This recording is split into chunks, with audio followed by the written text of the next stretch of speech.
scan this. Sovi is here. Let's level up. Limits at infinity can be tricky. Let us find which expression approaches 0 as x grows very large now.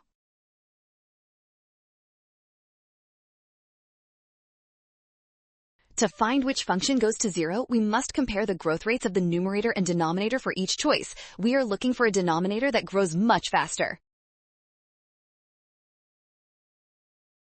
In option A, we have an exponential function in the denominator. Since 2 to the power of x grows faster than any power of x, the entire fraction must approach 0.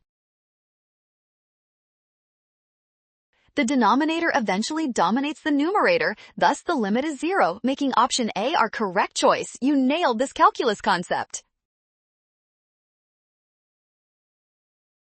Well done! Scan the code. You can learn better with Sovi. Avoid rush and watch signs. Trust given and check steps for the win.